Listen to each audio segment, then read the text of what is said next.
재무팀은 지난 6개월간 내 야근 수당을 지급하지 않았다. 상급자의 결제가 아직 나지 않았다는 이유에서였다. 나는 조용히 모든 초과 근무를 거부했다. 다음 날 박상호 부장이 다급하게 전화를 걸어왔다. 김지원 대리, 그 1천억 원짜리 계약 협상은 왜 안 가는 거야? 영업팀 사무실 벽에 걸린 시계의 초침이 조금씩 움직이고 있었다. 정확히 저녁 6시. 퇴근 시간을 알리는 차인벨이 건조하게 울려 퍼졌다. 평소 같았으면 이 소리는 그저 스쳐 지나가는 소음에 불과했을 것이다. 적어도 서너 시간은 이 의자에 꼼짝없이 붙어 있어야 한다는 것을 알았기 때문이다.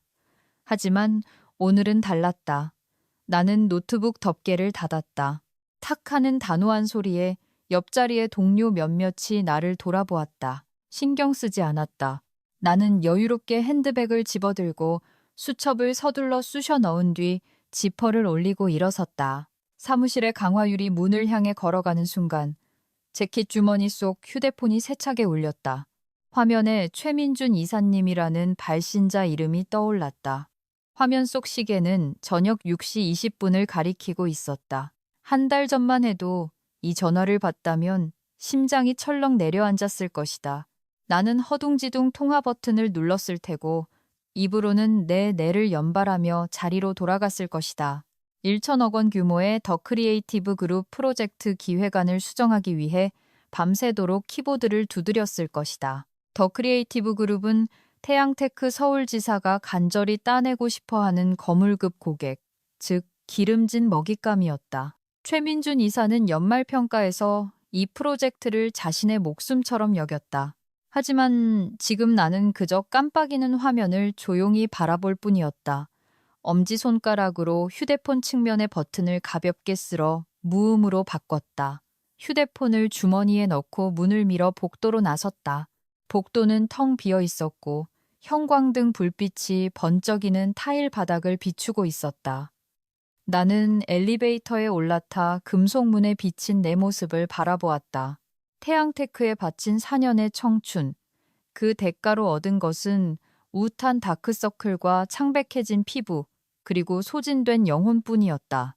나는 성실하게 일했고 상사의 부당한 요구를 묵묵히 받아들였으며 모든 계약에 혼신을 다했다. 그 결과는 무엇이었나? 지난 반년 동안 나는 끝없는 야근에 시달렸다.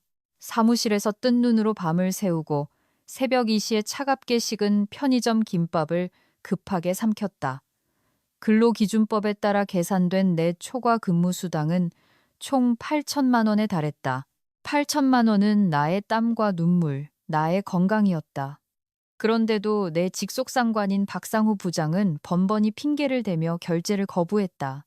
어쩔 때는 회사가 어려우니 다 같이 고통을 분담해야 한다고 했고, 또 어쩔 때는 프로젝트가 성공적으로 끝나야 돈이 나온다고 했다.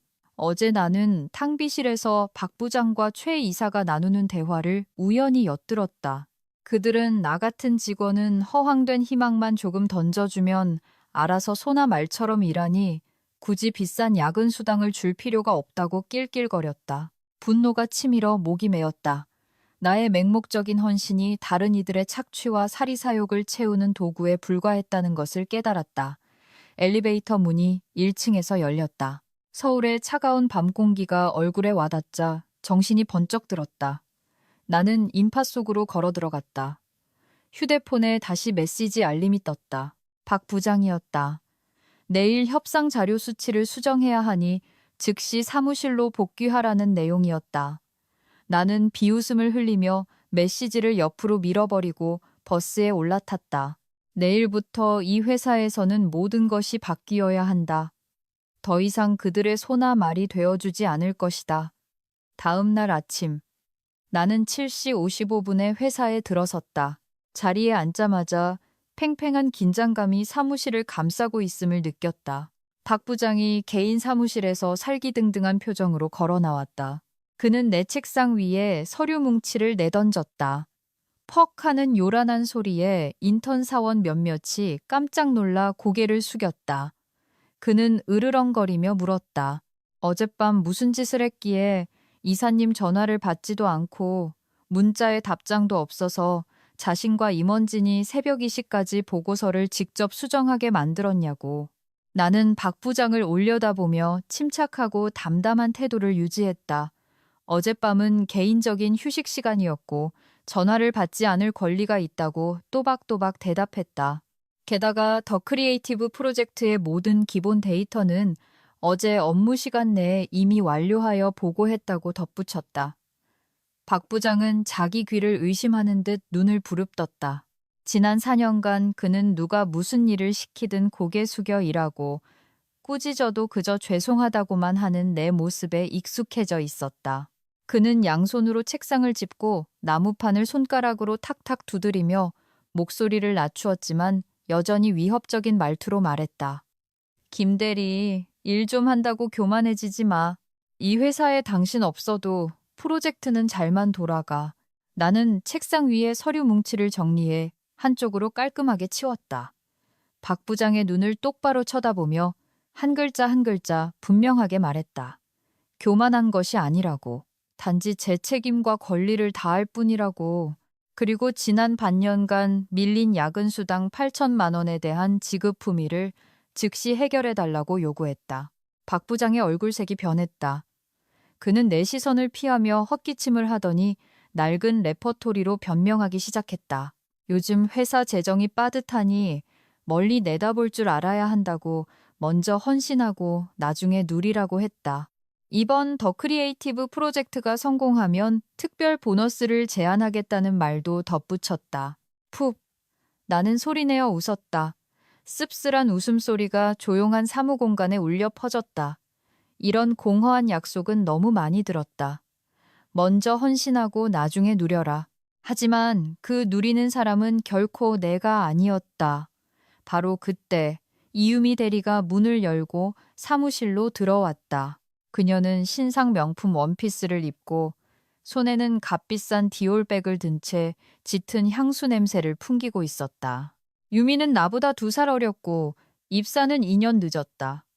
전문성은 형편없고 업무 능력도 부족했지만 달콤한 말솜씨와 아부 능력은 타의 추종을 불허했다. 지난달 나는 명군 프로젝트 제안서를 쓰기 위해 사흘밤을 쉰다. 발표 당일 박 부장은 나를 배제하고 모든 서류를 유미에게 넘겨 발표하게 했다. 그녀는 내가 땀과 눈물로 만들어낸 결과물을 그저 앵무새처럼 읽었을 뿐이다. 계약이 성공하자 그녀는 회사를 빛낸 스타처럼 칭송받으며 특별 보너스로 5천만 원을 받았다. 프로젝트의 뼈대를 튼튼하게 세운 나는 박 부장의 입에 발린 칭찬 한마디와 계속 열심히 하라는 격려가 전부였다. 게다가 그녀가 지금 들고 있는 디올백은 바로 그 명군 프로젝트 보너스로 산 것이었다. 유미가 다가와 애교 섞인 목소리로 박 부장에게 인사했다.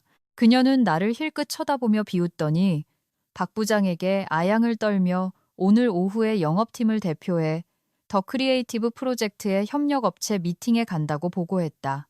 박 부장은 즉시 태도를 바꿔 얼굴에 웃음꽃을 피우며 유미의 성실함을 칭찬했다.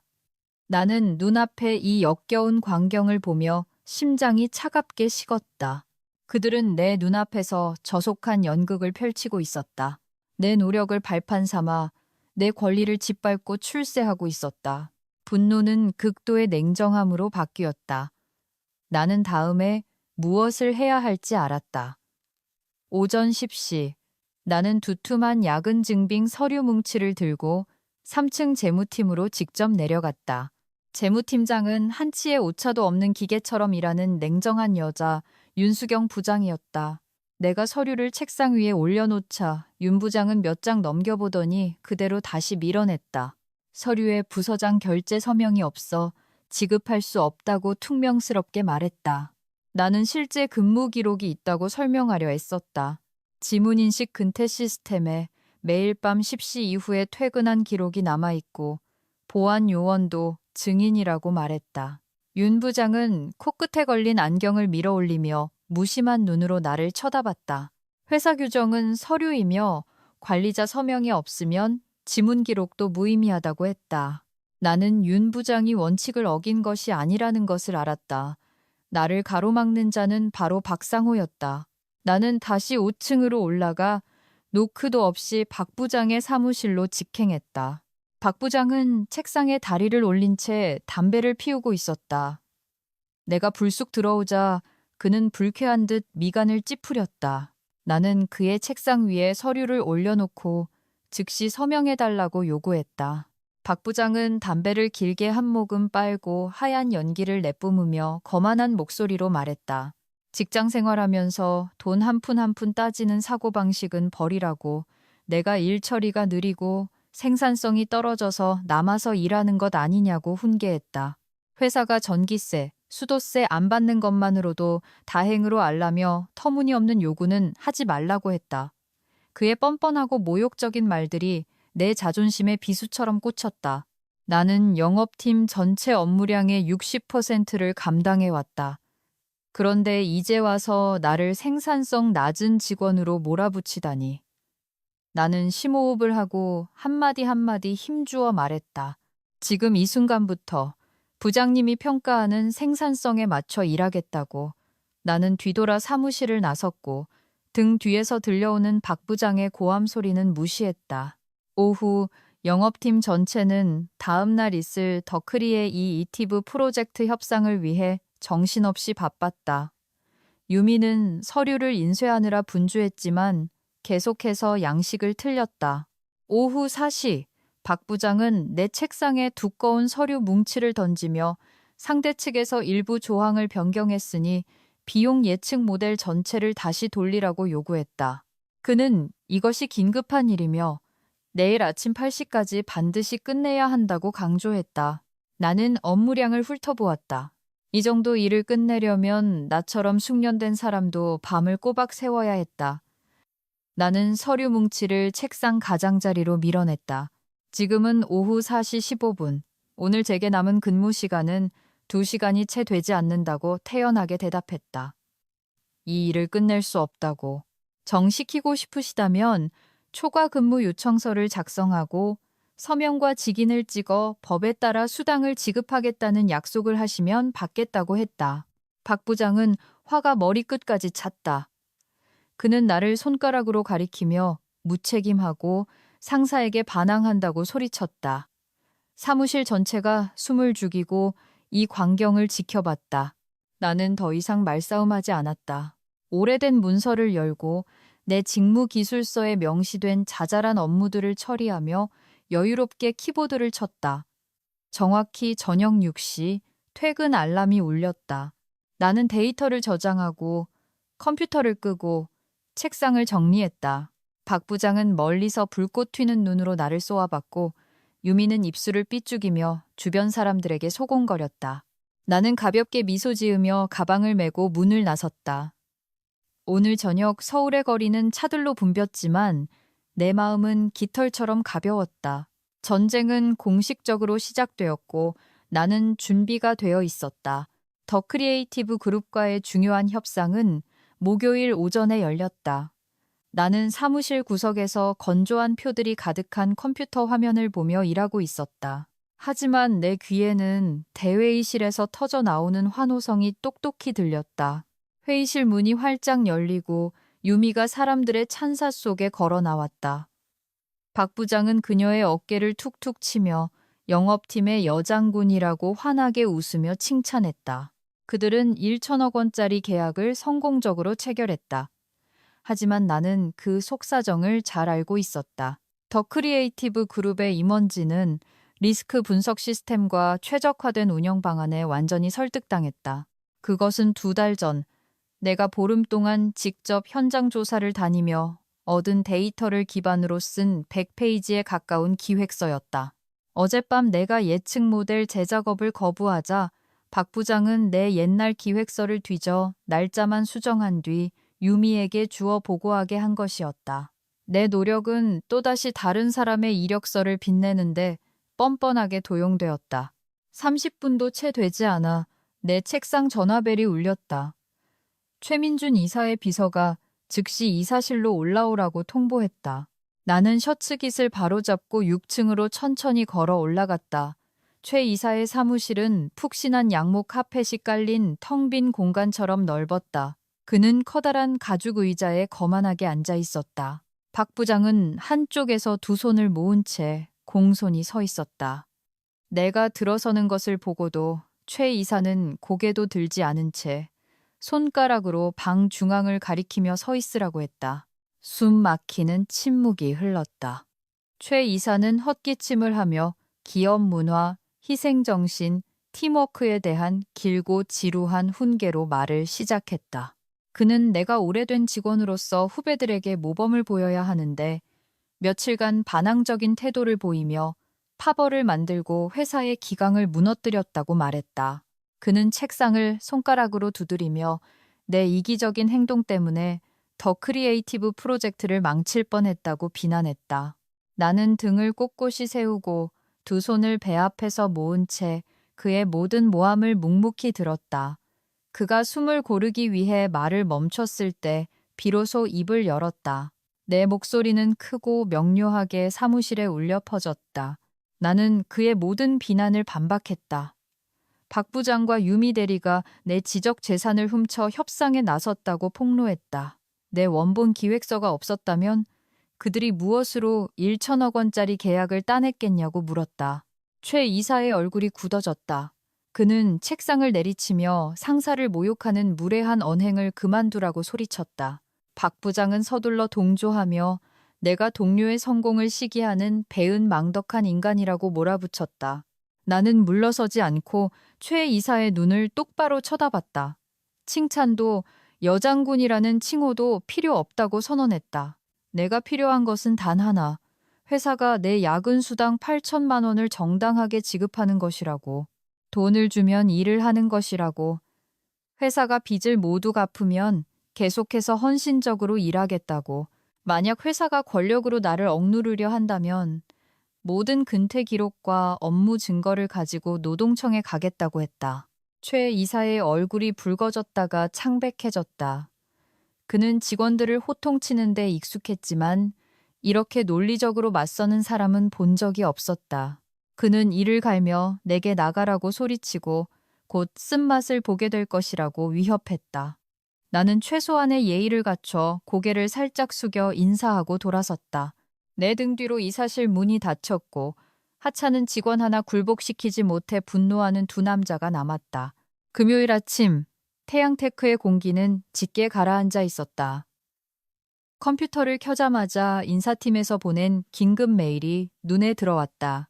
발신인은 50대 초반의 여성으로 냉철한 협상 기술과 가차없는 직원 숙청으로 악명 높은 윤수경 인사부장이었다.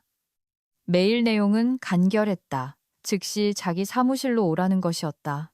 나는 4층 인사팀 사무실로 들어갔다. 윤 부장은 정교하게 조각된 향나무 탁자에서 차를 우리고 있었다. 나를 보더니 그녀는 친근하게 미소 지었다.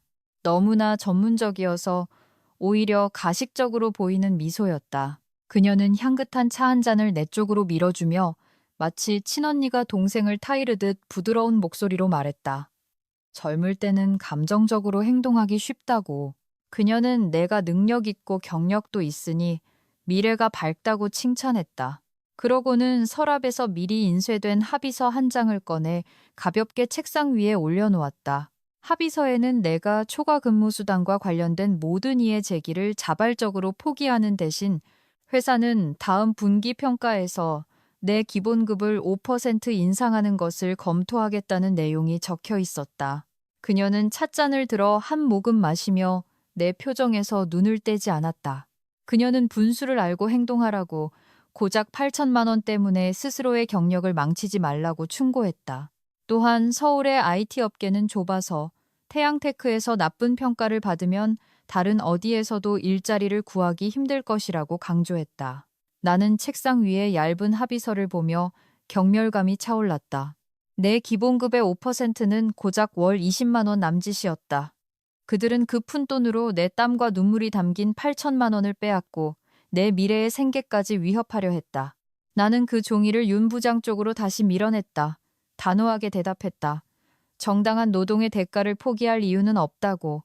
만약 회사가 내부 합의로 해결하지 않는다면 근로기준법에 따라 정식으로 이의를 제기하겠다고 단언했다.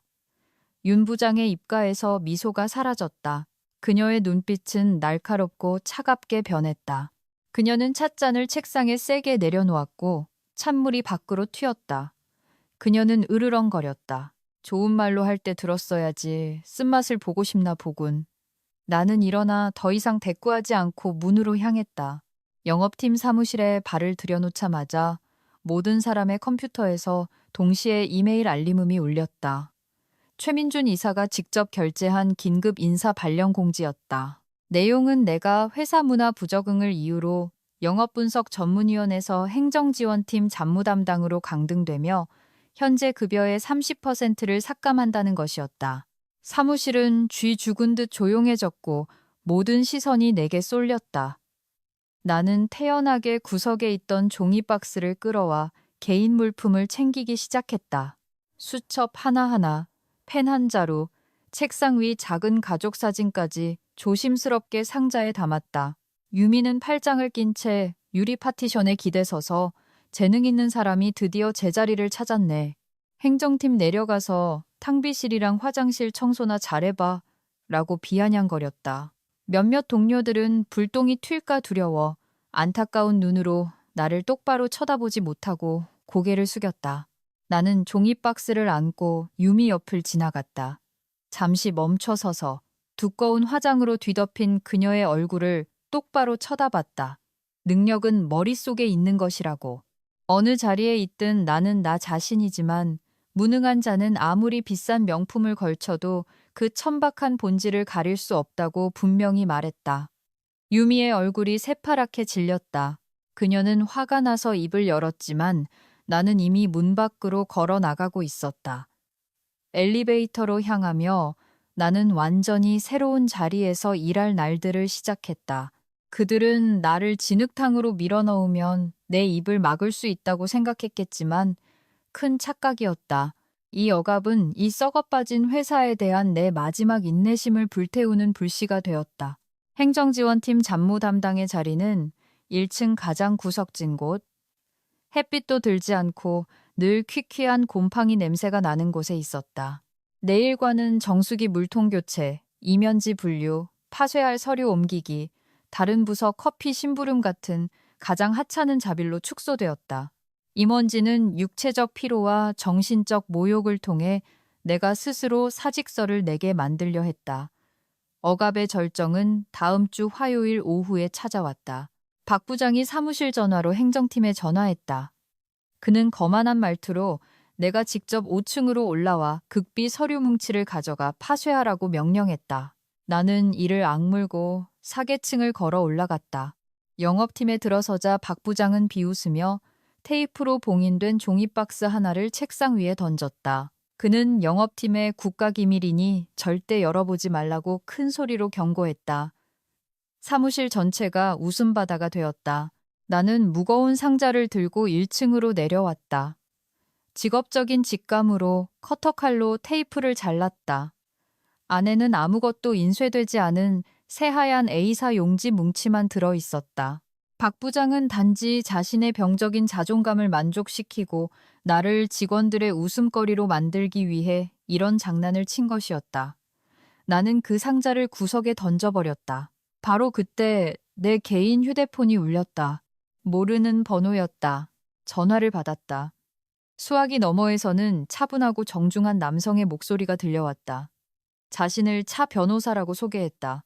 그는 지난 3년간 태양테크 지사의 가장 큰 두 고객사였던 장해산업과 더 크리에이티브 그룹의 법률 대리인이었다. 차 변호사는 본론으로 들어갔다. 고객사 측에서 연말 대규모 내부 감사를 진행 중인데 태양테크가 청구한 비용 항목들에서 매우 심각한 이상점을 발견했다고 했다. 내가 초기에 비용 계획안을 직접 작성한 사람이라는 것을 알고 몇 가지 기술적인 수치를 재확인하고 싶다고 했다. 통화는 5분도 채 되지 않았지만 내 머릿속을 환하게 밝혔다. 끔찍한 의심이 뇌리를 스쳤다. 임원진이 내 공을 가로챈 것뿐만 아니라 고객사로부터 부당 이익을 취하기 위해 숫자를 조작한 것은 아닐까. 그날 밤 나는 원룸의 문을 걸어 잠그고 진한 블랙커피를 탔다. 개인 노트북을 꺼내 데이터 백업 프로그램을 실행했다. 나는 신중한 성격 탓에 장애산업과 더 크리에이티브 프로젝트의 모든 엑셀 원본 초안을 회사 공용망에 올리기 전 개인 하드드라이브에 항상 저장해 두었다.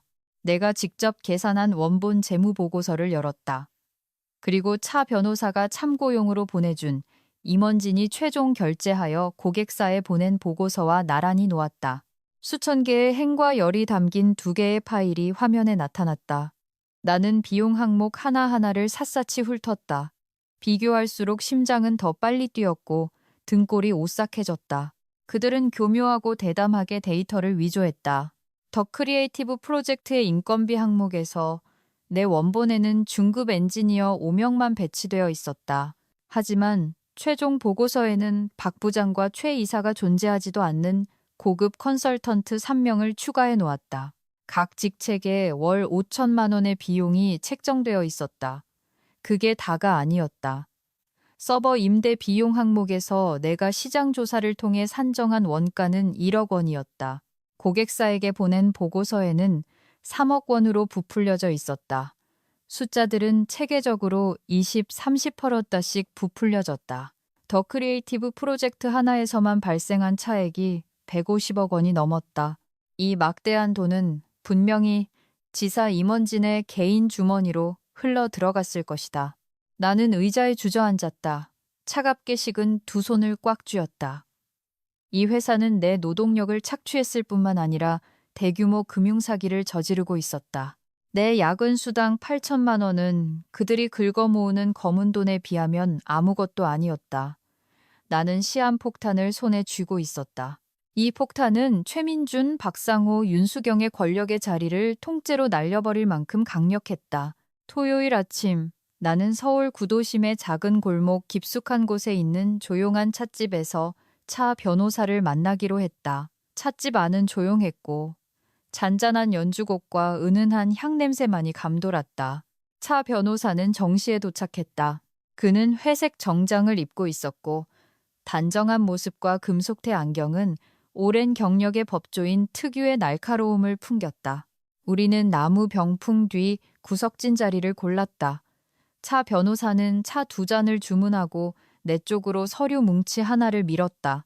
그는 낮은 목소리로 장애산업과 더 크리에이티브 그룹의 감사팀이 이 문제를 오랫동안 주시해왔다고 설명했다. 하지만 태양테크가 제공한 서류들은 모두 완벽한 영수증과 증빙으로 합법화되어 있었다. 매우 정교한 합법의 탈을 쓰고 있었다. 고객사는 속고 있다는 것을 알았지만 실제 실행 데이터와 재무보고 데이터 간의 차이라는 핵심 증거가 부족했다. 차 변호사는 내 눈을 똑바로 쳐다봤다. 그는 내 개인 컴퓨터에 저장된 수정 및 저장 시간이 기록된 모든 초안을 포함한 원본 데이터 파일 전체를 제공해달라고 요청했다. 이 디지털 기술 데이터들이야말로 그들의 위조 영수증 방어막을 뚫을 치명적인 창이 될 것이라고 단언했다. 그는 서류 가방을 열어 백지수표 한 장과 만년필을 꺼냈다. 그는 내게 그것을 건네며 더 크리에이티브 그룹은 내가 그들과 협력하면서 감수해야 할 위험에 대해 두둑한 보상금을 지불할 용의가 있다고 말했다. 정보 제공의 대가로 원하는 액수를 적으라고 했다. 나는 책상 위에 백지수표를 바라보았다. 펜으로 한번 긋기만 하면 태양테크가 떼먹은 8천만 원의 몇 배나 되는 돈을 받을 수 있었다. 아파트를 사고 몇 년간 걱정 없이 풍족하게 살 수도 있었다. 하지만 내 얼굴에 백지 상자를 던지던 박상호의 뻔뻔한 모습, 책상을 내리치며 소리치던 최민준의 모습, 나를 궁지로 몰아넣던 윤수경의 위협적인 목소리가 선명하게 떠올랐다. 그들은 타인의 자존심을 무시하고 다른 사람의 땀과 눈물을 짓밟아 자신의 부귀영화를 쌓았다. 나는 백지수표를 들어 차 변호사 쪽으로 다시 밀어냈다. 천천히 고개를 저었다. 나는 정보를 팔지 않는다고, 고객사로부터 단 한 푼의 보상도 필요 없다고 단호하게 선언했다. 내가 필요한 것은 침묵의 대가가 아니었다. 내가 지금 갈망하는 것은 진실이 빛 아래 드러나는 것이었다.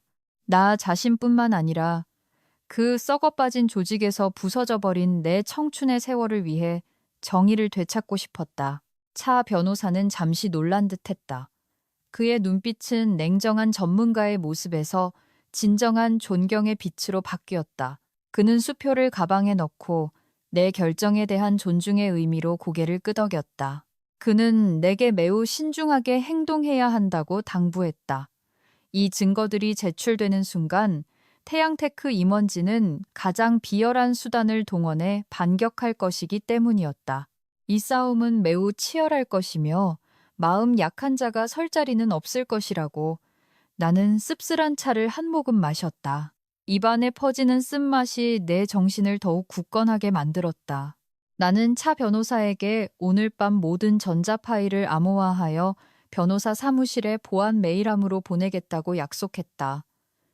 우리는 악수를 나누고 대화를 마쳤다. 찻집을 나서며 주말에 옅은 햇살을 맞았다. 나는 방금 거대한 지진의 뇌관을 당겼다는 것을 알았다. 토요일 밤 내 원룸은 책상 위 스탠드가 비추는 노란 불빛만이 컴퓨터 화면을 밝히고 있었다. 나는 키보드 위에서 빠르게 손을 놀렸다. 장애산업과 더 크리에이티브 프로젝트의 모든 원본 엑셀 파일, 비용 관련 내부 이메일 기록, 항목 조정 메모가 담긴 폴더 전체를 하나의 파일로 압축했다. 용량을 다시 확인하고 차 변호사의 안내에 따라 이중으로 암호를 설정했다. 심호흡을 하고 마우스를 보내기 버튼으로 가져갔다. 단 한 번의 클릭, 가볍지만 천근만근의 무게를 지닌 클릭이었다. 파란색 진행 막대가 파일이 성공적으로 전송되었음을 알렸다. 나는 컴퓨터를 끄고 의자에 등을 기댔다. 이상하리만치 평온한 기운이 온몸에 퍼졌다. 주사위는 던져졌다. 월요일 아침, 태양테크는 전례 없는 폭풍을 맞았다. 내가 행정팀 구역을 청소하러 막 도착했을 때 위층에서 사람들이 우왕좌왕 뛰어다니는 발소리가 들렸다. 공기는 활시위처럼 팽팽했다. 정문을 지키던 나이든 경비 아저씨가 내게 속삭였다. 변호사 사무실 번호판을 단 검은색 세단 한 대가 방금 로비 앞에 섰다고. 30분도 채 되지 않아 회사 전체가 발칵 뒤집혔다. 행정팀 구역에서 6층 회의실에서 터져나오는 비명 같은 고함 소리가 똑똑히 들렸다. 장애산업과 더 크리에이티브 그룹이 동시에 변호사에게 위임장을 보내 태양테크 서울지사에 직접 통보문을 보낸 것이었다. 내용인즉 모든 프로젝트 계좌를 동결하고 모든 원본 데이터의 교차 검증을 요구하며 태양테크 측이 투명하게 해명하지 않을 경우 사기 및 재산 횡령 혐의로 경제법원에 소송을 제기하겠다는 것이었다. 고객사들은 진행 중인 모든 계약의 이행을 중단한다고 선언했다. 최민준 이사는 회의실에서 복도로 뛰쳐나왔다. 그의 얼굴은 새하얗게 질렸고 이마에는 땀방울이 송골송골 맺혔으며 넥타이는 한쪽으로 비뚤어져 있었다. 그는 가장 상스러운 욕설을 섞어 박상호의 이름을 고래고래 소리쳤다. 박상호는 허둥지둥 그를 뒤따라오다 손에 든 서류 뭉치를 바닥에 떨어뜨렸다. 그들은 화려한 껍데기가 찢겨나가자 궁지에 몰린 쥐새끼 같았다. 영업팀은 아수라장이 되었다. 유미는 방금 통장에 입금된 보너스에 문제가 생길까봐 책상 구석에서 엉엉 울고 있었다. 다른 직원들은 옹기종기 모여 수군거렸다. 회사의 내부 네트워크는 자료 유출을 막기 위해 완전히 차단되었다. IT팀 직원들은 대응책을 찾느라 분주했다. 나는 행정팀 사무실 문에 등을 기댄 채 대걸레를 들고 눈앞에서 펼쳐지는 비극을 담담히 지켜봤다. 그들의 공포야말로 그들이 저지른 추악한 행위에 대한 가장 명확한 대답이었다. 그들은 푼돈을 벌기 위해 직원들의 노동력을 착취했고 수천억 원짜리 계약을 이용해 고객사의 돈을 빼돌려 사리사욕을 채웠다. 내부 전화벨이 요란하게 울리며 내 상념을 깨뜨렸다. 윤수경 부장이 쉰 목소리로 인사팀으로 즉시 올라오라고 명령했다. 그녀는 더 이상 평소처럼 가식적인 목소리를 유지하지 못했다. 그녀의 목소리에 담긴 분노는 누가 이 치명적인 칼을 꽂았는지 그들이 어렴풋이 짐작하고 있음을 보여주었다. 나는 대걸레를 구석에 던져두고 온매무새를 가다듬었다. 막다른 길에 몰린 맹수들의 마지막 분노에 맞서기 위해 당당히 계단을 올랐다. 인사팀 사무실 문에 들어서는 순간 안에 있는 사람들에게서 뿜어져 나오는 살기를 즉시 느낄 수 있었다. 이번에는 향긋한 차도, 가식적인 미소도 없었다. 윤수경 부장은 방 중앙에 허리에 손을 얹고 서 있었고 그 옆에는 검은 제복을 입은 덩치 큰 보안 요원 2명이 험악한 표정으로 서 있었다. 윤 부장은 내 얼굴을 똑바로 가리키며 일말의 예의도 없이 소리쳤다. 그녀의 날카로운 목소리가 복도 한쪽을 뒤흔들었다. 그녀는 가장 악독한 단어들로 나를 모욕하며 내가 은혜를 원수로 갚고 회사의 영업 비밀을 경쟁사에 팔아넘긴 배신자라고 몰아붙였다. 그녀는 내가 기업 윤리의 금기를 어겼으며 태양테크 지사의 명예와 재정에 심각한 손해를 끼쳤다고 선언했다. 내가 입을 열 기회도 주지 않고 윤 부장은 2 보안 요원에게 다가와 내 사원증과 회사 휴대폰을 모두 압수하고 즉시 건물에서 쫓아내라고 큰 소리로 명령했다. 2 보안 요원이 위협적으로 다가와 나를 강제로 제압하려 했다. 나는 반걸음 물러서며 두거구의 남자를 차가운 눈빛으로 훑었다. 즉시 손을 들어 그들을 막으며 강철 같은 목소리로 외쳤다. 만약 내 머리카락 한 올이라도 건드린다면 즉시 112의 폭행 및 신체 모독죄로 신고하겠다고 경고했다. 나의 단호하고 확고한 태도에 2 보안 요원은 주춤하며 윤 부장의 눈치를 살폈다. 나는 윤 부장의 분노 앞에서도 조금도 흔들리지 않고 그녀의 눈을 똑바로 쳐다봤다. 주머니에서 개인 휴대폰을 꺼내 녹음 화면을 켰다. 나는 그녀에게 법에 대해 또박또박 설명해 주었다. 나는 그녀에게 법률 대리인의 서명과 회사 직인이 찍힌 공식 해고 통지서를 서면으로 내놓으라고, 특히 내가 현행 근로기준법의 어떤 조항을 위반했는지 명확히 명시하라고 요구했다. 나는 그녀의 얼굴에 대고 입으로 하는 모함은 법적 증거를 대체할 수 없다고 말했다. 회사가 나를 영업비밀 유출죄로 해고하고 싶다면 경찰의 수사 결과가 있어야지 이런 식으로 조폭처럼 행동해서는 안 된다고. 게다가 부당하게 근로계약을 일방적으로 해지할 경우 회사는 나에게 남은 계약 기간의 모든 급여와 각종 수당, 그리고 정신적 피해 보상금까지 배상해야 할 것이라고. 보상과 법이라는 단어를 듣자 윤 부장의 뺨이 경련을 일으켰고 아까의 기세는 절반 이상 꺾였다. 그녀는 회사 내부가 엉망진창이고 그 유령 프로젝트들이 결코 법 앞에 드러낼 수 없는 종양이라는 것을 잘 알고 있었다. 그들은 나를 공개적으로 죄인으로 만들 법적 근거가 전혀 없었다. 윤 부장은 심호흡을 하며 끓어오르는 분노를 억누르려 애썼다. 그녀는 2 보안 요원에게 밖으로 나가라고 손짓하고 문을 쾅 닫았다. 순식간에 태도를 바꾼 그녀는 의자에 앉아 목소리를 부드럽게 낮추었지만 여전히 은밀한 위협을 담고 말했다. 일을 크게 만들 필요 없으니 합의에 의한 근로계약 종료 형식으로 바꾸자고 제안했다. 회사는 내가 오늘 오후에 즉시 짐을 싸서 나가는 조건으로 구직 지원금 명목으로 기본급 2달치를 지급하겠다고 했다. 나는 눈앞에 교활한 여자를 보며 실소를 터뜨렸다. 나는 회사가 밀린 야근 수당 8천만 원과 법 규정에 따른 모든 보상금을 완벽하게 지급하지 않는 한 어떤 합의서에도 서명하지 않겠다고 단호하게 선언했다. 해고당하는 것은 신경 쓰지 않지만 내 땀 한 방울이라도 그들에게 빼앗기지 않겠다고 나는 등을 돌려 사무실을 나섰고 무력감에 책상에 얼굴을 파묻는 윤 부장을 뒤로했다. 이 싸움에서 나는 이미 우위를 점했다. 사건이 터진 지 나흘째 되는 수요일 오후, 끔찍한 변화가 태양테크 서울지사를 계속 덮쳤다. 장해산업과 더 크리에이티브 그룹은 공식적으로 모든 계약을 파기하는 공문을 보냈고 동시에 서울에 본사를 둔 태양테크 본사에 직접 민원을 제기했다. 본사의 최고 경영진은 전략적 고객을 잃고 막대한 경제적 처벌에 직면할 위기에 크게 충격받았다. 서울지사가 사건을 은폐할 시간을 주지 않고 본사는 즉시 특별감사팀을 구성하여 그날 밤 바로 서울로 파견했다. 이 팀의 책임자는 그룹 내에서 악명 높은 감사팀장 강태호였다. 사무실에서는 강 팀장의 발길이 닿는 곳에는 반드시 누군가 감옥에 간다는 소문이 파다했다. 그의 등장은 지사 임원진 전체를 극도의 공황 상태에 빠뜨렸다.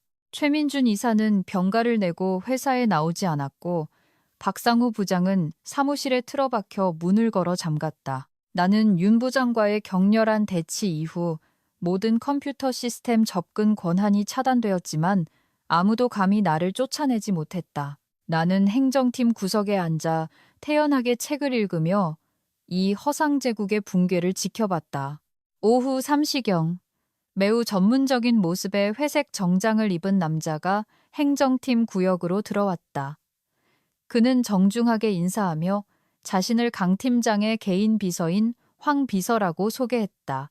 황 비서는 강 팀장의 말을 전하며 몇 가지 중요한 정보를 교환하기 위해 신라 호텔에서 직접 만나고 싶어 한다고 했다. 나는 책을 덮고 놀라지 않은 채 즉시 가방을 들고 그를 따라 나섰다. 신라 호텔은 고풍스럽고 고급스러운 아름다움을 자아냈다. 나는 7층 스위트룸으로 안내되었다. 넓은 방은 조용하고 엄숙한 분위기에 잠겨 있었다. 방 중앙의 가죽 안락 의자에는 강 팀장이 앉아 있었다. 그는 50대 초반으로 마른 체형이지만 다부졌고 짧게 자른 머리에는 흰머리가 섞여 있었다. 그의 눈은 먹이를 살피는 매처럼 날카롭게 빛났다. 내가 들어서는 것을 보고 강 팀장은 일어나 직접 생수 한 잔을 따라 내 쪽으로 밀어주었다. 차분한 태도였지만 보이지 않는 엄청난 압박감이 느껴졌다. 강 팀장은 쓸데없는 말로 이야기를 시작하지 않았다. 그는 바로 본론으로 들어갔다. 그는 상사의 비리를 폭로하기 위해 용감하게 나선 내 결정에 존경을 표했다. 그는 감사팀이 내가 변호사 측에 제공한 원본 데이터 파일을 면밀히 검토했다고 말했다. 숫자의 논리성과 정확성은 나의 뛰어난 능력을 증명했다. 그러나 강 팀장은 목소리를 낮추고 눈빛이 날카로워졌다. 그는 내가 상상했던 것보다 훨씬 더 잔혹한 진실을 밝혔다. 전문적인 기법을 통해 그의 팀은 중앙 서버에 저장된 데이터를 역추적했다. 그 결과 서울지사는 장애산업과 더 크리에이티브 그룹의 서류만 위조한 것이 아니었다. 이것은 지난 3년간 계속된 계획적인 사기 조직이었고 그들은 수십 개의 크고 작은 다른 프로젝트들의 비용을 부풀려 왔다. 총 횡령액과 지사 임원진의 개인 주머니로 흘러들어간 돈은 수백억 원에 달했다. 나는 멍하니 앉아 있었고 물잔을 든 손이 미세하게 떨렸다. 나는 그들이 대형 계약에서 몇십억 원을 빼돌렸다고 생각했는데 그들의 탐욕이 그렇게 끝이 없을 줄은 몰랐다. 부패가 조직의 뿌리 깊은 곳까지 파고들었다. 내 당황한 표정을 보고 강 팀장은 황 비서에게 조용히 고개를 끄덕였다. 황 비서는 서류 가방을 열어 두꺼운 서류 뭉치를 꺼냈다. 그는 조심스럽게 그것들을 내 앞 유리 테이블 위에 놓았다. 그것은 여러 은행에서 발급받은 빨간 간인이 찍힌 은행 거래 내역서 뭉치였다. 강 팀장은 몸을 앞으로 숙여 종이 위에 작은 글씨들을 손가락으로 가리켰다. 그는 최민준 이사가 구축한 이 거대한 비리 시스템의 작동 방식을 설명하기 시작했다. 최민준, 박상호, 그리고 이유미는 비밀리에 공동으로 자금을 출자하여 해바라기 커뮤니케이션이라는 컨설팅 회사를 설립했다. 이 회사는 실제 직원이 없는 껍데기 회사에 불과했다. 법적 대표이사로 이름을 올린 사람은 이유미의 시골 농부 사촌이었다. 태양테크 지사가 새로운 프로젝트를 수주할 때마다 최 이사는 지사장 권한을 이용해 해바라기 커뮤니케이션을 전문가 서비스 및 시장 평가를 제공하는 하청업체로 지정했다. 박상호와 이유미는 인터넷 정보를 짜깁기 하여 가짜 컨설팅 보고서를 만드는 책임을 졌다. 그 후 태양테크의 재무팀은 터무니없이 비싼 가격으로 해바라기 커뮤니케이션에 대금을 지급했다. 막대한 자금은 그렇게 본사의 금고에서 합법적인 껍데기를 거쳐 마침내 최민준, 박상호, 이유미의 개인 계좌로 균등하게 분배되었다. 하지만 이 시스템이 3년간 발각되지 않고 원활하게 운영되려면 내부의 강력한 비호 세력이 필요했다. 강 팀장의 손이 다음 페이지로 넘어가자 매월 정기적으로 이체된 거래 내역이 드러났다. 수신인은 다름 아닌 윤수경 인사부장이었다. 윤 부장은 모든 비리를 눈감아주는 대가로 수십억 원의 뇌물을 받았다. 그녀는 인사팀의 권한을 남용하여 능력평가 보고서를 조작하고 최 이사의 수족들을 승진시키고 반대 의견을 내는 정직한 직원들을 가차없이 처벌했다. 내가 이유미에게 공을 빼앗긴 것, 야근 수당을 받지 못한 것, 행정팀 잡무 담당으로 강등된 결정 모두 이 악독한 여자가 저항을 싹부터 자르기 위해 연출한 완벽한 시나리오였다. 분노가 격렬하게 치밀어 올랐다. 그들은 기업가의 탈을 쓴 범죄 조직이었다. 강 팀장은 두 손을 책상 위에 모으고 칼날처럼 날카로운 눈으로 나를 꿰뚫어 보았다. 그는 현재 상황을 분석했다. 감사팀이 거래 내역서를 손에 넣었지만 이 증거들 대부분은 매우 교묘하게 위조되었다. 법정에 가면 최민준과 박상호는 유능한 변호사를 고용해 혐의를 부인하고 부하 직원의 실수나 행정 업무상의 착오로 책임을 돌릴 수 있었다. 이 조직을 완전히 끝장내기 위해 강 팀장은 직접적인 물적 증거가 필요하다고 단언했다. 그것은 그들 자신의 입에서 나오는 죄의 고백이어야 했다. 강 팀장은 공식적으로 매우 위험한 제안을 했다. 그는 내가 회사로 돌아가 굴복하고 두려워하는 척하며 그들을 덫에 빠뜨릴 이중 첩자 역할을 해주길 원했다. 그는 내가 주모자들을 직접 만나 교묘하게 그들이 죄를 자백하게 만들어 부인할 수 없는 결정적인 한 방을 날려주길 바랐다. 나는 두 손을 꽉 쥐고 관자놀이에서 혈관이 뛰는 것을 느꼈다. 이 제안은 매우 위험했지만 나는 기꺼이 뛰어들 준비가 되어 있었다. 나는 강 팀장의 계획에 동의하며 고개를 끄덕였다. 더 이상 물러설 길도 없었고 내 노동을 짓밟은 자들 앞에서 물러서고 싶지도 않았다. 금요일 아침 나는 박상호에게 짧은 문자를 보냈다. 이 싸움에 지쳤다며 문제를 마무리 짓기 위해 삼청동의 고목 아래 숨겨진 조용한 카페에서 협상하자고 약속을 잡았다. 약속 장소에 가기 전 황 비서가 안전한 길 모퉁이에서 나를 만났다. 그는 셔츠 깃 주름 아래에 교묘하게 숨겨진 단추만 한 크기의 초소형 녹음기를 조심스럽게 부착해 주었다. 이 장비는 두 블록 떨어진 곳에 주차된 감사팀의 수신기로 신호를 직접 전송할 것이었다. 오전 10시 정각, 나는 카페에 들어섰다. 박 부장은 이미 어두운 구석자리에 앉아 기다리고 있었다. 그를 보자마자 나는 공포가 그의 얼굴을 어떻게 망가뜨렸는지 알 수 있었다. 그의 얼굴은 수척했고 턱수염은 덥수룩했으며 며칠 밤을 새운 탓에 눈은 핏발이 서 있었다. 예전에 책상에 다리를 올리고 담배 연기를 내뿜던 거만한 모습은 온데간데 없었다. 나는 의자를 끌어당겨 앉아 블랙커피를 주문했다. 박 부장은 즉시 몸을 앞으로 숙이며 두 손으로 테이블 가장자리를 꽉 잡고 애처롭게 애원했다. 그는 내 이름을 부르며 제발 살 길을 열어달라고 간청했다. 그는 내가 차 변호사에게 연락해 원본 데이터 파일을 회수해주고 동시에 그것이 단순한 숫자, 착오가 있는 초안이었다고 증언해달라고 애원했다. 나는 얼음장처럼 차가운 표정을 유지하며 쓴 커피를 한 모금 마셨다. 나는 진실을 털어놓게 하기 위해 의도적으로 그의 아픈 곳을 찔렀다. 이유미가 공을 가로챘던 명군 프로젝트를 위해 내가 밤을 새웠던 일들을 상기시켰다. 그가 내게 파쇄하라고 시켰던 종이박스 속 백지를 언급했다. 나는 그의 눈을 똑바로 쳐다보며 더 크리에이티브 프로젝트의 차액 150억 원이 현재 어디에 숨겨져 있는지 단도직입적으로 물었다. 150억이라는 숫자를 듣자 박 부장은 완전히 공황 상태에 빠졌고 이마에서 굵은 땀방울이 흘러내렸다. 그는 허둥지둥 가죽 재킷 주머니에 손을 넣어 번쩍이는 금색 신용카드를 꺼내 내 쪽으로 급히 밀었다. 그는 내가 마음을 바꿀까봐 두려운 듯 빠르게 말했다. 그는 이 카드에 현금 20억 원이 들어있다고 고백했다. 비밀번호는 내 생년월일이라고. 그는 만약 내가 침묵을 지켜준다면 그와 최 이사가 이달 말까지 추가로 30억 원을 마련해주고 나를 복직시켜 영업팀 차장으로 승진시켜주겠다고 맹세했다. 돈 냄새 풀풀 나는 약속, 침묵을 대가로 한 애원. 그의 모든 부패는 내 옷깃의 녹음기에 의해 생생하게 기록되었다. 강 팀장이 필요로 했던 강철 같은 증거가 내 손에 들어왔다. 나는 나무 테이블 위에 놓인 번쩍이는 금색 카드를 내려다보며 경멸의 미소를 지었다. 막 입을 열어 단호하게 거절하려는 순간 끔찍한 일이 벌어졌다. 내 등 뒤에서 크고 거친 손이 테이블을 세게 내리쳤다. 그 충격에 유리잔들이 흔들렸고 블랙커피가 쏟아져 테이블 위로 번졌다.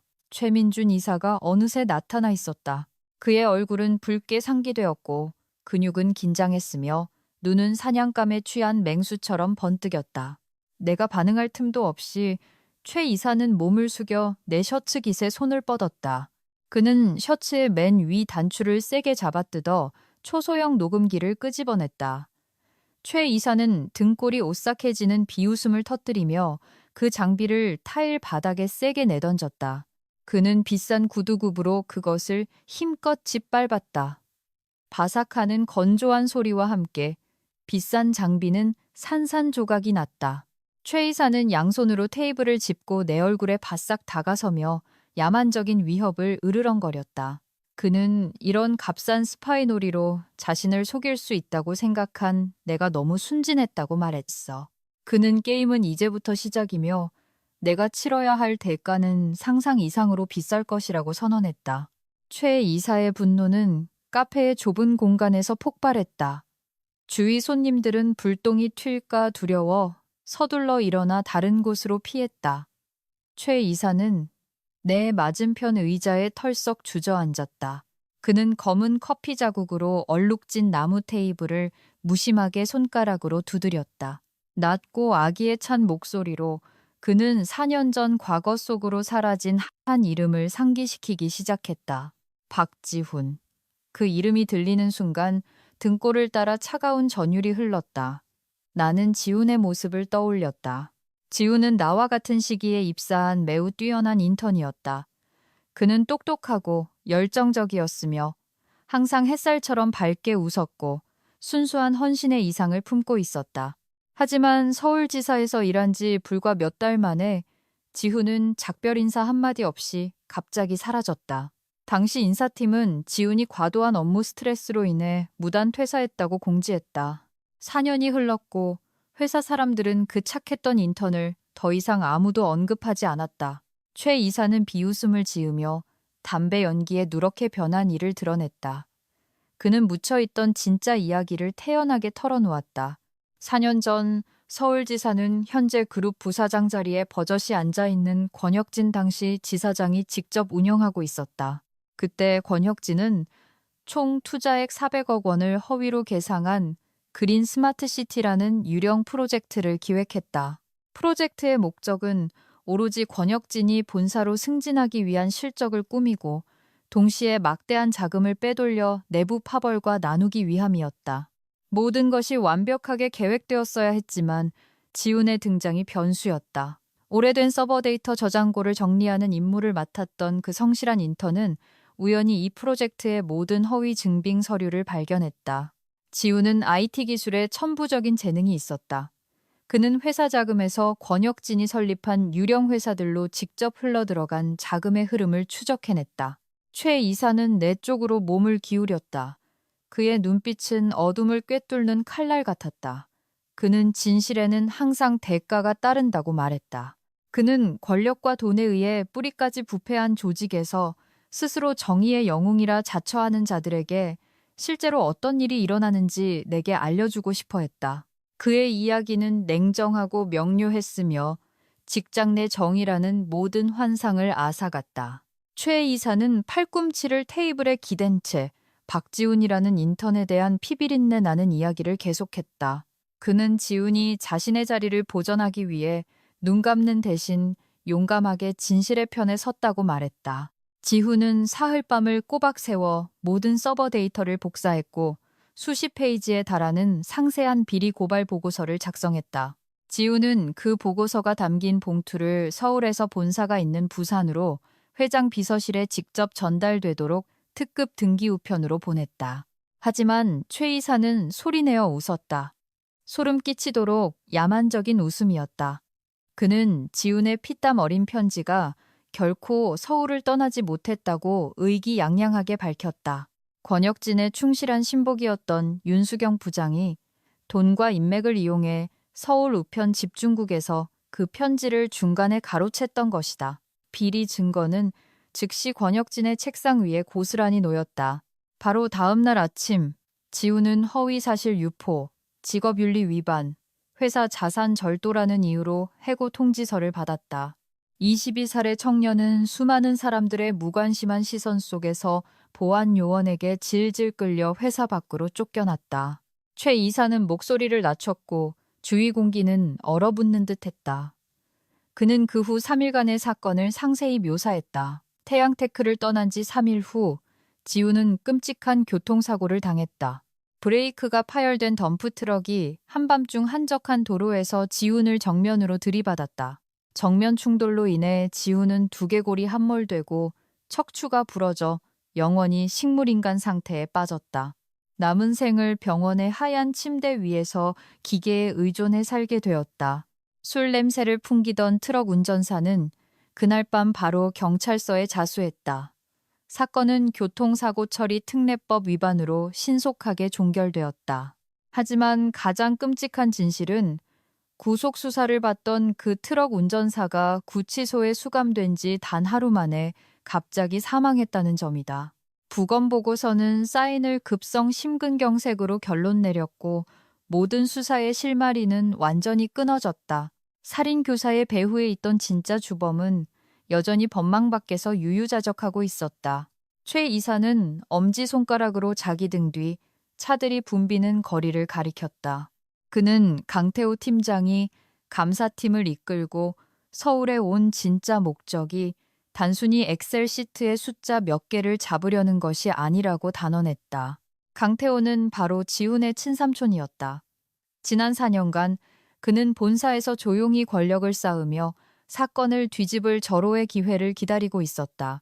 그는 조카의 인생을 망가뜨린 범인을 찾아내 갈기갈기 찢어버리겠다는 깊은 가족의 한을 품고 있었다. 최 이사가 들려준 이야기는 내 인식에 찬물을 끼얹는 것 같았고 기업가의 탈을 쓴 자들의 극악무도함을 남김없이 드러냈다. 카페 구석의 공기는 피비린내 나는 진실 때문에 무겁게 가라앉았다. 최 이사는 패를 모두 보여주면서 내 반응을 살폈다. 그는 의도적으로 지훈의 비극적인 결말을 심리적 무기로 사용하여 인간의 생존 본능을 직접 공격했다. 그는 작은 검은색 가죽 서류 가방을 테이블 위에 세게 올려놓았다. 금속 잠금 장치가 딸깍 소리를 내며 열렸다. 가방 안에는 빳빳한 새 5만 원권 지폐 뭉치가 층층이 가지런히 쌓여 있었고 특유의 잉크 냄새를 풍겼다. 최 이사는 몸을 앞으로 숙여 유혹과 위협이 섞인 목소리로 말했다. 그는 이 가방에 선금으로 현금 7억 원이 들어있고 조금 전 박 부장이 준 20억 원짜리 카드와 해외에 개설된 내 이름의 익명 계좌로 바로 송금될 50억 원을 추가로 약속했다. 총액은 거의 80억 원에 달하는 거금이었다. 그는 구체적인 요구사항을 제시했다. 내가 즉시 경찰서에 가서 강태호 팀장을 고발하라는 것이었다. 강 팀장이 내 신변을 위협하고 지사 임원진을 모함하도록 강요했다는 허위 진술을 하라는 것이었다. 그는 나를 이용해 역공의 덫을 만들어 강 팀장을 감옥에 보내고 자신들의 파벌을 완전히 세탁하려 했다. 만약 내가 거절한다면 내일 시골에 계신 우리 부모님이 4년 전 그 인턴처럼 끔찍한 사고를 당했다는 소식을 받게 될 것이라고 장담했다. 나는 가방 안에 가득 쌓인 돈 뭉치를 멍하니 쳐다보며 조용히 앉아 있었다. 교묘하게 힘을 비축해야 한다는 강 팀장의 당부가 머릿속에 선명하게 울렸다. 지금 당장 살인도 서슴지 않는 최민준 같은 자와 정면으로 맞서는 것은 자살 행위라는 것을 알았다. 나는 완벽한 연극을 해야 했다. 나는 의도적으로 가방 가장자리를 쓰다듬는 두 손을 떨리게 했다. 입술을 꽉 깨물고 미간을 찌푸리며 죽음과 강렬한 탐욕 사이에서 갈등하는 극도의 혼란을 표현했다. 한참 후 나는 심호흡을 하고 연신 고개를 끄덕이며 두려움에 목이 맨척하는 목소리로 말했다. 돈을 받고 최 이사의 모든 지시에 따르겠다고. 내가 승낙하자 최 이사는 의기양양하게 웃음을 터뜨렸다. 그는 내 어깨를 툭툭 치며 시류를 읽고 목숨을 부지할 줄 안다고 칭찬했다. 그는 열린 가방과 금색 카드를 남겨둔 채 의기양양하게 카페를 나서 미리 대기하고 있던 고급 세단에 올라탔다. 나는 가방 지퍼를 잠그고 신용카드와 함께 가슴에 꼭 껴안았다. 심장은 미친 듯이 뛰었지만 정신은 얼음장처럼 차갑고 냉정했다. 카페를 나와 나는 즉시 택시를 잡아 여러 작은 골목을 빙빙 돌며 미행이 없는지 확인했다. 40분간 조심스럽게 미행을 따돌린 후 나는 그 모든 매수 자금을 강 팀장의 감사팀이 비밀 거점으로 사용하고 있는 안전가옥으로 직접 가져갔다.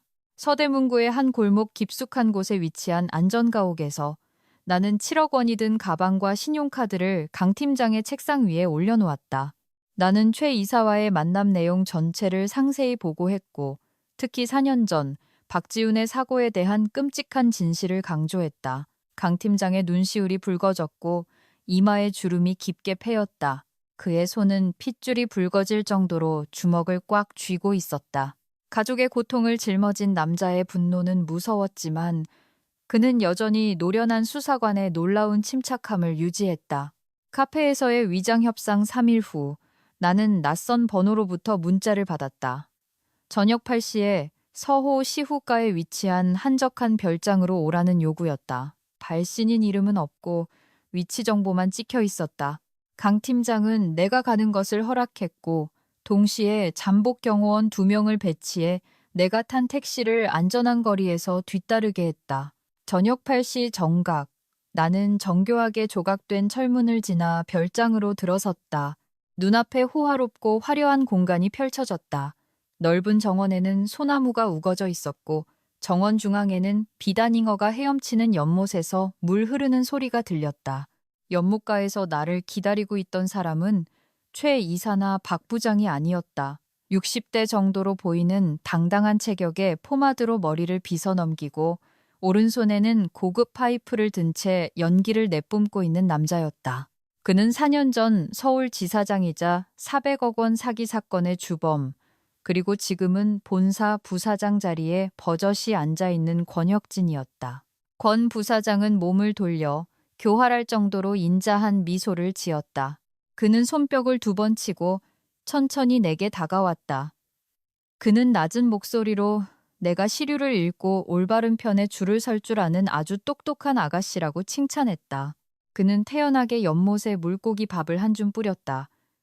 거대한 비단잉어들이 즉시 먹이를 낚아채며 요란한 소리를 냈다. 권 부사장은 생사 여탈권을 쥔 자의 극도의 오만함을 드러냈다. 그는 강 팀장이 그 멍청한 조카의 복수를 위해 서울에 온 것을 잘 알지만 자신은 전혀 두렵지 않다고 단언했다. 권 부사장은 이사회 의결권의 3분의 1을 장악하고 있었다. 그의 세력은 재무부터 인사까지 그룹의 구석구석에 깊이 뿌리내리고 있었다. 강 팀장이 아무리 뛰어나도 그들의 정치판에서는 장기짝에 불과했다. 갑자기 권 부사장의 목소리가 험악해졌고 눈빛에 원초적인 잔혹함이 번뜩였다. 그는 내가 최 이사의 계획대로 경찰서에서 허위 증언을 하는 것만으로는 만족하지 않았다. 그의 야망은 훨씬 더 악독했다. 권 부사장은 내가 공식적인 이중첩자가 되라고 강요했다.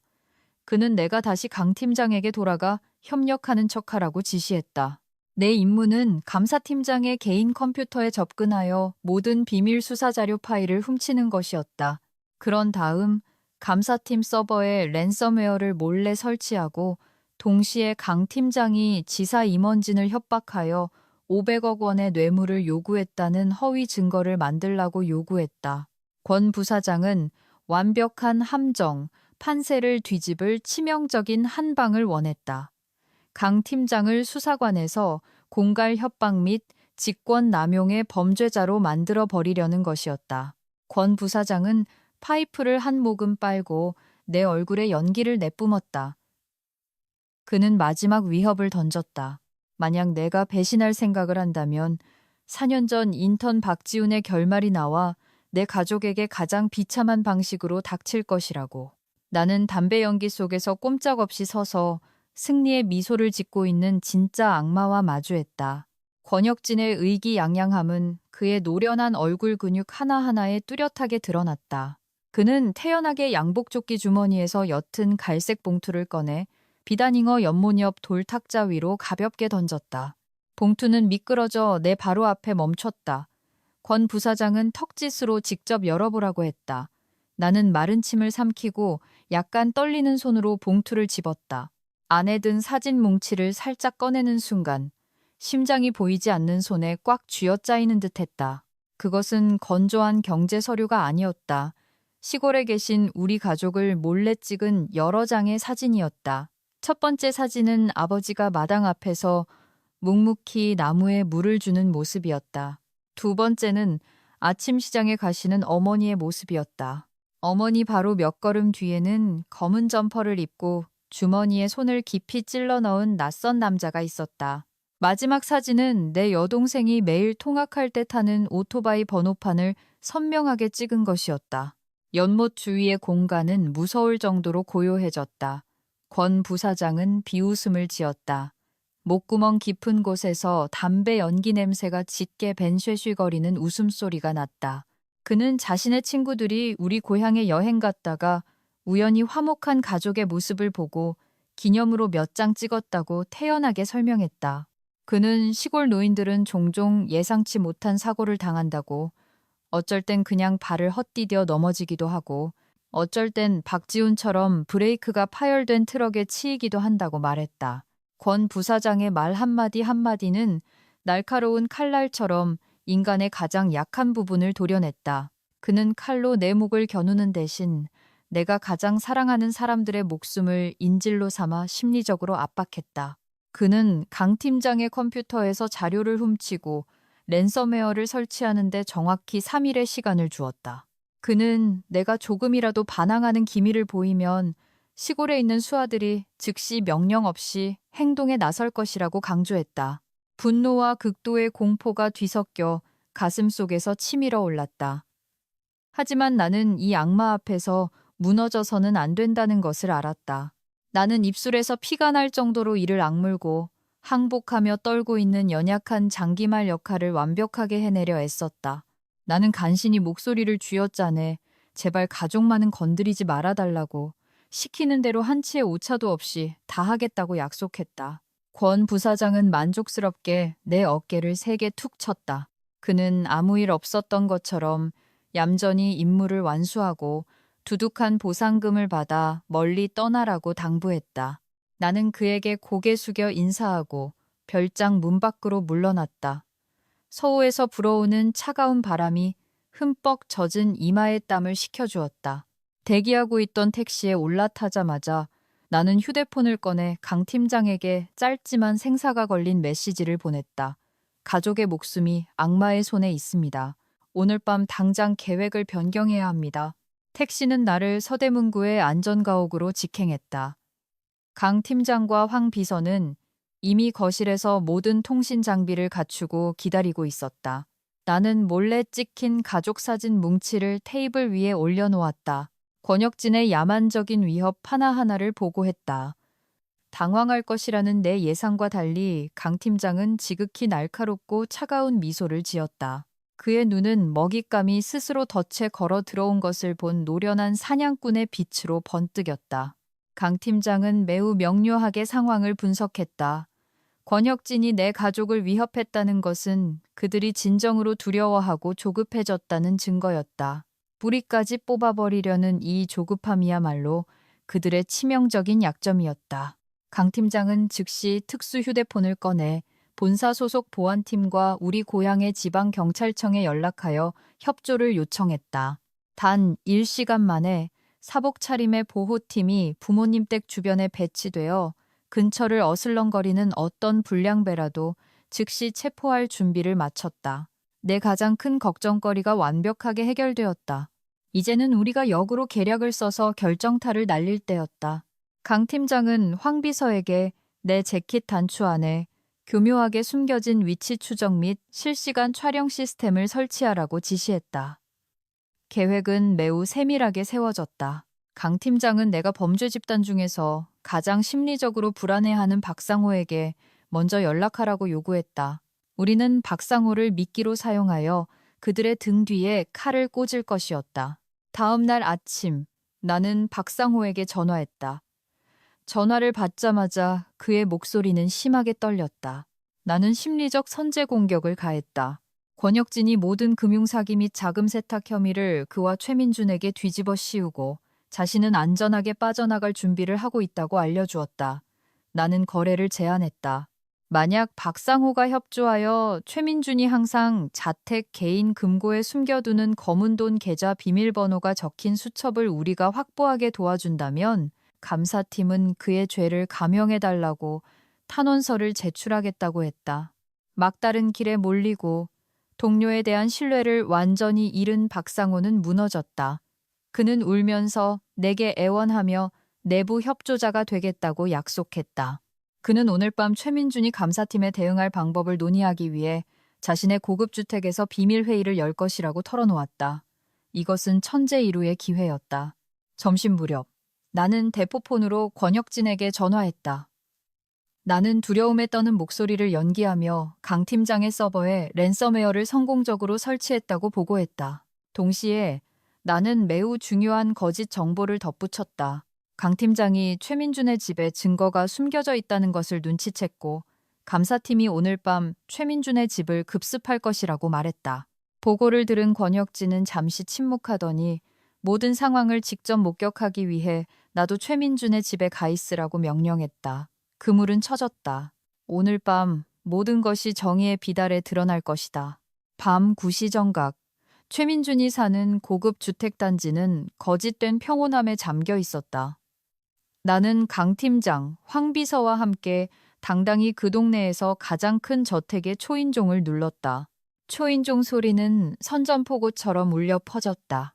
무거운 떡갈나무 문이 열리고 박상호가 창백한 얼굴로 손을 벌벌 떨며 우리를 거실로 안내했다. 최민주는 수입산 소가죽 소파에 앉아 시가를 피우고 있었다. 우리를 보고도 그는 전혀 놀라는 기색 없이 오히려 경멸의 미소를 지었다.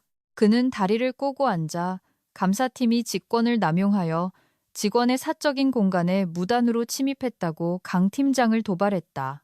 강 팀장은 말다툼하지 않고 박상호에게 신호를 보냈다.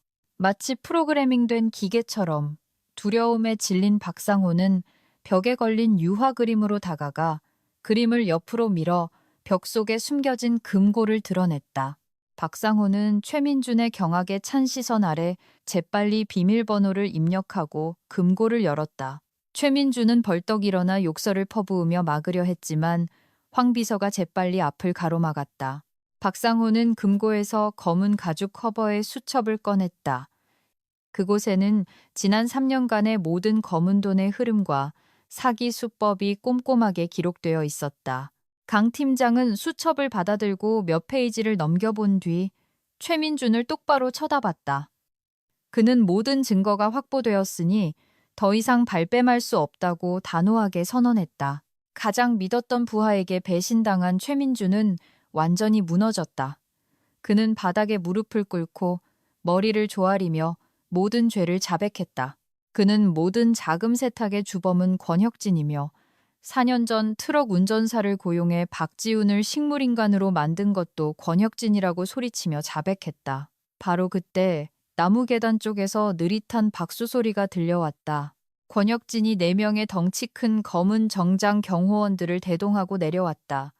그의 기세는 여전히 황제처럼 오만했다. 권혁진은 크게 웃으며 최민준을 어리석고 겁 많은 놈이라고 비웃었다. 그러고는 강 팀장을 승리자의 눈빛으로 쳐다봤다. 권혁진은 천장 구석, 작게 깜빡이는 빨간 불빛을 가리켰다. 그는 그것이 고화질 영상 및 음성 녹화 카메라라고 의기양양하게 알렸다. 강 팀장이 집에 들어선 순간부터 박상호를 강요해 금고를 연 것, 그리고 최민준의 자백까지 모두 녹화되었다고. 권혁진은 강 팀장이 직원에게 심리적 고문을 가해 자백을 강요하고 나와 결탁하여 허위 증거를 만들어 임원진을 공갈 협박했다고 모함했다. 그는 경호원들에게 다가와 공갈 협박 및 주거 침입죄로 강 팀장을 체포하여 경찰에 넘기라고 명령했다. 권혁진의 반격은 실로 악독하기 그지없었다. 그러나 강 팀장은 전혀 동요하지 않았다. 그는 침착하게 주머니에서 개인 휴대폰을 꺼내 화면의 버튼 하나를 누른 뒤 유리 테이블 위에 세게 내려놓았다. 날카로운 연결음이 울려 퍼졌다. 강 팀장은 날카롭게 미소 지으며 권혁진의 눈을 똑바로 쳐다봤다. 그는 저 숨겨진 카메라가 이미 15분 전에 황 비서에 의해 해킹되어 제어권을 빼앗겼다고 큰 소리로 선언했다. 그리고 가장 중요한 것은 이 방의 모든 영상과 음성은 메모리 카드에 저장되는 것이 아니라 지금 이 순간 부산 본사 이사회 회의실 대형 스크린으로 실시간 생중계되고 있다고. 13명의 최고위 임원들이 최민준의 자백과 권혁진 자신의 뻔뻔한 위협까지 모든 행동을 직접 보고 듣고 있다고. 권혁진의 의기양양한 얼굴은 즉시 얼어붙었고 종이처럼 하얗게 질렸다. 그들은 스스로 가장 견고한 덫에 걸려든 것이었다. 최민준의 호화로운 거실은 숨막히는 정적에 휩싸였다. 테이블 위의 휴대폰에서 본사 회장의 위험 있는 목소리가 또렷하게 울려 퍼졌다. 그는 권혁진, 최민준, 박상호, 이유미, 윤수경의 모든 직위를 즉시 박탈하라고 명령했다. 동시에 회장은 강 팀장에게 수사기관과 전면적으로 협력하여 사건을 철저히 처리하라고 지시했다. 10분도 채 되지 않아 경찰차 사이렌 소리가 요란하게 고급 주택 단지의 밤을 갈랐다. 경제범죄수사팀이 저택으로 들이닥쳤다. 한때 누구도 건드릴 수 없다고 자부했던 자들의 손목에 차가운 수갑이 차례로 채워졌다. 권혁진은 발버둥 치며 변호사를 부르짖었지만 소용없었다. 최민준은 완전히 무너져 2명의 경찰관에게 부축받아 끌려갔다. 박상호는 고개를 숙인 채 뒤늦은 후회의 눈물을 흘렸다. 같은 날 밤 이유미와 윤수경 부장도 자택에서 긴급 체포되었다. 그들이 타인의 땀과 눈물로 공들여 쌓아 올린 썩어 빠진 제국은 공식적으로 잿더미가 되었다. 그 지진 같은 사건이 있은 지 한 달 후 나는 강 팀장과 함께 박지훈이 입원해 있는 병원을 찾았다. 병실 안은 조용했고 심박 측정기에 규칙적인 삑삑 소리만 들렸다. 과장 의사는 뜻밖의 기쁜 소식을 전했다. 범인들이 체포된 날부터 지훈의 뇌파에 뚜렷한 회복 신호가 나타났다고. 그는 더 이상 완전한 어둠 속에 갇혀 있지 않았고 기본적인 반사작용이 나타나기 시작했다. 강 팀장은 조카의 앙상한 손을 꼭 잡았다. 강철 같던 남자의 뺨 위로 눈물 한 줄기가 흘러내렸다. 정의는 마침내 목소리를 냈고 4년간 계속된 지독한 고통을 조금이나마 위로했다. 나에게는 모든 노력과 용기가 합당한 보상을 받았다. 본사는 내가 떼었던 야근 수당 8천만 원 전액을 지급하라는 결정을 내렸다. 거기서 그치지 않고 회장은 사건 해결에 기여한 공로를 인정하여 7억 원의 특별 포상금을 내게 직접 수여했다. 이전의 부당 해고에 따른 합법적인 보상금도 그대로 유지되었다. 더욱 특별한 것은 회사는 나의 결정적인 공헌을 기리기 위해 서울지사의 우대주 3%를 증여하여 억압받던 직원에서 회사의 주주 중 한 명으로 만들어 주었다. 어느 맑고 푸른 가을날 아침, 나는 여행 가방을 끌고 인천국제공항 출국장으로 들어섰다. 강 팀장이 직접 추천서를 써서 나를 부산에 있는 본사에서 일하도록 초청했다. 내 새로운 직책은 그의 직속에서 일하는 수석 감사 전문위원이었다. 나는 공항의 유리창 너머로 눈앞에 펼쳐진 광활한 하늘을 바라보았다. 수많은 쓰라림과 분노, 그리고 치열한 두뇌 싸움으로 가득했던 서울에서의 4년은 나를 불의에 결코 고개 숙이지 않는 강인하고 꿋꿋한 여성으로 단련시켰다. 비행기는 이륙하여 흰 구름을 가르고 따스한 햇살이 가득한 남쪽을 향해 나를 싣고 날아올랐다.